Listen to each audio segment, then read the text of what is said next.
Meus irmãos, a paz do Senhor Jesus.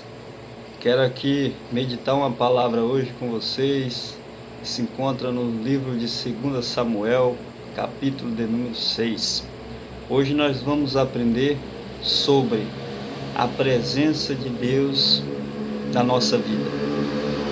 Meus irmãos, escuta, no capítulo de número 6 de 2 Samuel, a Bíblia diz que Davi vai dançar com as suas forças diante do Senhor. E ele estava cingindo de uma estola sacerdotal de lenho. Assim Davi com todo Israel fez subir a arca do Senhor com júbilo e com som de trombetas. Ao entrar a arca do Senhor na cidade de Davi, Mical, filha de Saul, estava olhando pela janela e vendo ao rei Davi, que ia saltando, dançando diante do Senhor, o desprezou no coração. Introduziram a arca do Senhor e puseram no seu lugar, na tenda que lhe armara Davi. Este trouxe holocaustos e ofertas pacíficas perante o Senhor. Meus irmãos, escuta, aqui é uma passagem bem rápida, uma passagem bem conhecida. Nós sabemos que no capítulo 6 do 1 Samuel, a Bíblia relata que na casa de Eli, Ofni e Finéias vão guerrear contra os filisteus, e ali eles não tendo muito êxito por causa dos seus pecados, a arca de Deus é tomada. Essa arca de Deus sendo tomada pelos filisteus, a arca ficou pelo menos uns 7 meses ou 6 meses na casa dos filisteus, na casa de Dagon. Esse Dagon, chamado um deus filisteu, ele sente o peso e o tamanho do poder e da glória de Deus quando o tal mesmo a arca de Deus fica na casa de Dagon. E Dagon agora é exterminado, rompendo seus braços e a cabeça jogado no chão, e estava prostrado Dagon diante da arca do Senhor. Ali simboliza que a presença de Deus nos faz entender que quando Deus está presente, os nossos inimigos, tem que se prostrar. Mas eu quero trazer uma introdução aqui sobre a arca, dizendo para você que a presença de Deus começa lá no começo da Bíblia, no Éden, aonde estava Adão e Eva. A presença de Deus começa lá. E ali a presença de Deus se manifestava quando Deus visitava Adão e Eva. E a Bíblia diz que no tardado dia, Deus vai fazer uma visita, mas aquela visita que Deus fez, Deus vê que Adão e Eva já estavam em pecado. E Deus pune Adão e Eva, tira Adão e Eva do Éden, colocam anjos, querubins em volta do Éden e implantam uma espada que guardava o caminho do Senhor. Ali nos faz entender que aquela espada era uma espada da palavra da justiça, que Deus guardaria para todo aquele que crê e acreditasse que um dia ia voltar para lá. A Bíblia relata que no tempo decorrente, depois de Adão, Deus olha para a terra e não vê mais o povo buscando a sua presença, buscando mais a sua vontade. E por eles ter se contaminado com os pecados, por eles ter deixado se contaminar com os pecados tomam conta do povo. Em Gênesis capítulo 6, a Bíblia diz que Deus vai olhar para a terra e não vai ver mais a quem os seus olhos vai se agradar, somente a Noé, aquele homem da qual Deus chamara ele, para ele construir a arca que salvaria eles do dilúvio. Naquela arca ali, Deus mostra a sua salvação, a sua presença, através de um dilúvio, de uma chuva, por causa do povo que estava em pecado. Deus salva Noé e toda a sua família. A Bíblia relata que cerca de 120 anos, mais ou menos, Noé vai apregoar, lá no livro de Judas, a Bíblia diz que Noé apregou ali cerca de um bom tempo, o apregoeiro da justiça de Deus, que foi Noé. Noé constrói a salvação para ele, a sua família, e todo mundo sabe da história. Mas o que chama a atenção é o homem se afastando de Deus, é o homem deixando o pecado se levar para a sua vida, é ele permitindo com que as carnalidades tomem conta dele, e a presença de Deus, a glória de Deus afastando a cada vez mais da vida do homem.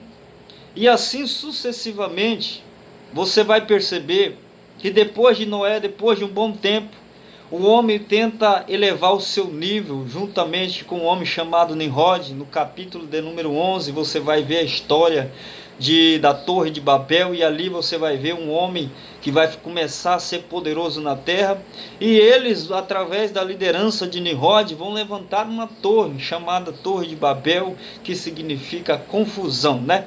Nós sabemos muito bem dessa história. Mas o que nós sabemos ainda mais é que a cada tempo que o homem ia passando, mais ele se ia distanciando de Deus, da presença e da glória. Mas o que fazia esse homem perder a presença, a glória de Deus, né? Nós sabemos que em todo o decorrer da Bíblia nós vamos ver que é o pecado. Aquilo que faz afastar a vida do homem de Deus se chama pecado. E aqui é onde eu quero entrar, juntamente com um texto que eu estou lendo aqui em 2 Samuel capítulo 6, porque depois de Josué, a Bíblia vai contar a história de juízes que vão se afastando de Deus, vão se afastando, porque essa arca de Deus aqui foi construída na época de Moisés, que Deus vai dar, através do seu poder, o desenho para aqueles que estavam construindo o tabernáculo no deserto, para construir a arca de Deus, os querubins que eram banhados de ouro e que era feito de madeira de cetim. Isso fez com que todo Israel pudesse contemplar a glória de Deus, quando o sacerdote, através da liderança de Arão, um separado de Deus, ungido de Deus, para poder receber o poder da glória de Deus, quando ele entrava no santo do tabernáculo, este povo começa a perder essa linhagem, esse domínio, esse poder que Deus tinha dado para o homem. Era a manifestação da glória de Deus que Deus tinha entregado para todo homem. E então o homem vai perdendo este poder, vai perdendo essa glória, vai perdendo essa unção, quando o homem passa a distanciar de Deus por causa do pecado, do orgulho, da avareza, enfim, tudo o que se é relacionado em Gálatas capítulo 5, versículo 20, aonde mostra toda a carnalidade do homem que ele é capaz de fazer para poder se afastar de Deus. Isso é uma escolha, isso é uma decisão. Então vai se perdendo a glória de Deus. No capítulo de número aqui, no capítulo de número 6 de Eli, um dos juízes sacerdotes que havia no tempo de juízes. A Bíblia relata que Eli, ele começa a dar mais atenção aos seus filhos, a permitir que os seus filhos fazessem de tudo e não obedecessem à palavra de Deus, e os seus filhos vão entrar em uma contaminação de pecado, eles vão se prostituir, fazer carnalidade em frente do templo de Deus, eles vão banalizar, brincar, zombar das coisas de Deus, e Deus vai permitir a tomada da sua arca, e a arca vai ficar na terra dos filisteus. Os filisteus eram um dos maiores inimigos de Deus na época de Israel. Israel que era separado de Deus, Israel que era ungido de Deus para poder representar o testemunho de Deus na época em que viveu depois de Moisés, agora é um povo que vai passar por humilhação dos seus inimigos quando perde a arca de Deus. Entenda que neste mesmo tempo em que viveu Eli, tem muita gente vivendo assim. Parece que ele está com Deus, parece que foi ungido, mas a presença de Deus está longe dele. Deixa eu te dizer um negócio. Deus requer que você volte para a presença dele. Deus requer que você retome de volta a glória que foi tomada da sua vida. Porque se Deus é na sua vida, faça uma reforma de pecados. Tira as banalidades que você cometeu. Tenho certeza que a presença de Deus vai voltar na sua casa. Eu profetizo em nome do Senhor Jesus, que se os inimigos tomaram a presença, eles vão sentir o peso da da glória de Deus, porque a minha Bíblia diz que quando os filisteus tomam a arca de Deus, a penalidade de Deus vem sobre Dagon, vem sobre os filisteus, quando Deus envia tumores para eles, e que eles vão se perguntar: e agora, o que nós vamos fazer com a presença de Deus, com a arca de Deus? Eles retomam de volta aquilo que era de origem de Israel. Deixa eu te dizer um negócio: tem muita gente que achou que você perdeu a arca, mas a arca de origem tem que voltar para o lugar aonde ela foi tomada, tem que voltar para o santuário, para o templo a qual ela foi tomada. Se o seu coração, se a sua vida foi tomado por alguma iniquidade, por algum pecado, Deus manda te dizer que vai chegar o tempo, como no tempo de Davi, que Deus vai fazer você receber aquilo que foi tomado da sua vida, para poder o povo dizer: olha, a arca voltou, e a presença de Deus, o Todo-Poderoso, voltou a se manifestar em nós. Aleluia! Deus ainda requer de nós que a arca de Deus possa voltar em nossas vidas, que Deus possa fazer de você como fez com Davi, que você venha ter a mesma concepção como Davi teve, de retomar a presença de Deus de volta. Porque tendo a presença de Deus de volta, eu tenho certeza que a Bíblia está falando aqui, ó, que na casa de Obed-edom prosperava. 3 meses que a arca fica na casa de Obed-edom, prosperava. Mas como estava a casa de Obed-edom? A casa estava limpa, a casa estava sem pecado, a casa estava limpada para receber a glória de Deus naquele lugar. Imagine se você for igual a Obed-edom, se você tiver o mesmo sentimento como Davi teve, como o próprio Senhor teve, eu tenho certeza que o poder de Deus vai estar sobre a sua casa, sobre a sua vida. Eu determino essa palavra para você, dizendo que não importa quem está falando do outro lado, não importa quem está criticando do lado de lá ou do lado de fora, o importante é que você recebeu de volta aquilo aonde era a sua origem, e a arca de Deus está procurando repouso, dizendo: aonde você está, que eu quero repousar sobre a sua casa. Aleluias, oh glória. Esse é um estudo que nós devemos ter, uma concepção de raiz no nosso coração, porque quando a Bíblia diz em Gênesis, no capítulo de número 1 ou 2, a Bíblia vai relatar que o Espírito Santo pairava sobre as águas.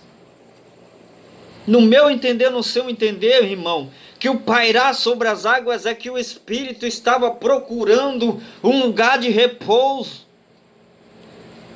um lugar aonde ele ia achar paz, tranquilidade, um lugar aonde ele ia se sentir bem, ia se sentir à vontade. E depois que Deus cria o homem, a Bíblia fala que Deus diz para o homem: façamos o homem. Antes de criar o homem, a Bíblia diz: façamos o homem à nossa imagem e semelhança. A palavra façamos está na origem da pluralidade. Essa pluralidade significa que havia mais de um ser, ou seja, Deus não estava sozinho para criar o homem.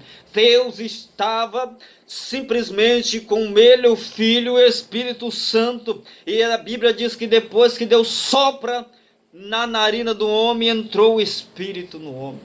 Aleluia. Deus manda te dizer que a presença dele ainda está na minha, na sua vida.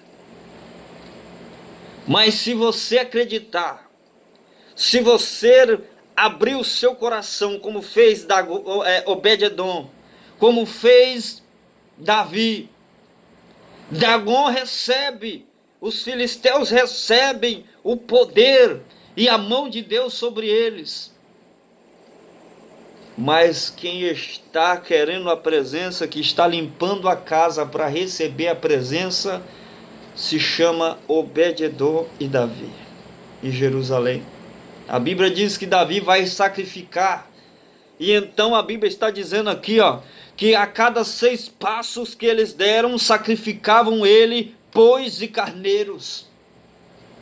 Ou seja, Deus estava presente com eles a cada passo dado com a arca. E a arca simboliza prosperidade, prosperidade na casa, prosperidade no casamento, prosperidade financeira, prosperidade na matéria, prosperidade no serviço, prosperidade no estudo, prosperidade ministerial, prosperidade aonde você estiver. Aleluia.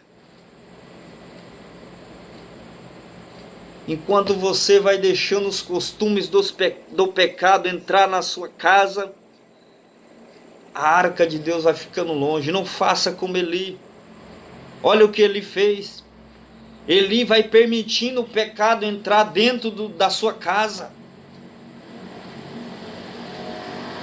Eli, que era para zelar da arca de Deus, agora vai permitindo que os seus filhos tomem conta da arca de Deus. Você representa Deus na sua casa. Você é um sacerdote de Deus lá na sua casa. E a cada vez que você ora, cada vez que você zela da presença de Deus, eu tenho certeza que Deus vai prosperando mais a sua casa. Eu tenho certeza que Deus vai colocando mais poder na sua casa. Deus quer que você zele pela presença de Deus na sua vida. Aleluia. Eu vou terminar aqui a mensagem dizendo para você. Davi, a Bíblia diz, e assim Davi com toda Israel fez subir a arca do Senhor com júbilo e com som de trombeta. Você sabe o que é isso? Aleluia. Quando Deus está presente, nós sim, não precisa de dinheiro. Aleluia. Não precisa de uma casa bonita, de um carro bonito. Oh, glória a Deus, estou sentindo a presença de Deus aqui. Não precisa de mais nada, você sabe por quê? Porque quem tem a presença não necessita de mais nada, não necessita de coisas materiais. É lógico que a matéria vai vir, mas primeiro é a presença, porque quando você está alegre, então toda a sua casa está alegre, a família está alegre, a glória de Deus se manifesta na sua vida. Glórias a Deus. Eu deixo essa palavra para você. Vai ficar se acostumando com o pecado? Ou vai limpar a casa? Vai fazer uma reforma na sua vida para que a presença retome de novo na sua casa? Eu nunca senti a presença, então faça uma reforma de pecado. Faça uma reforma de pecado. Aceite a Jesus primeiramente. Busque primeiro o reino, você que não sentiu a presença. Eu tenho certeza que essa mesma glória que eu sinto, a mesma glória que muita gente sente, vai entrar na sua vida. Vai entrar como fez aqui Davi, quando a glória de Deus se manifestou, quando veio a arca de Deus, a presença de Deus em Jerusalém, Davi se alegrou. Vivia Davi fugindo por causa do seu inimigo. Talvez tem muita gente assim, recebeu a unção, mas por causa da glória de Deus, por causa da unção, o inimigo vai perseguindo, porque a unção está sobre a nossa vida. Mas quando a presença de Deus chegar, acaba a história. Acabou. Aleluia. Que Deus abençoe a sua vida, a sua casa. Que Deus te dê condição de você receber a presença de Deus. Que Deus abençoe você, no nome do Senhor Jesus. Amém.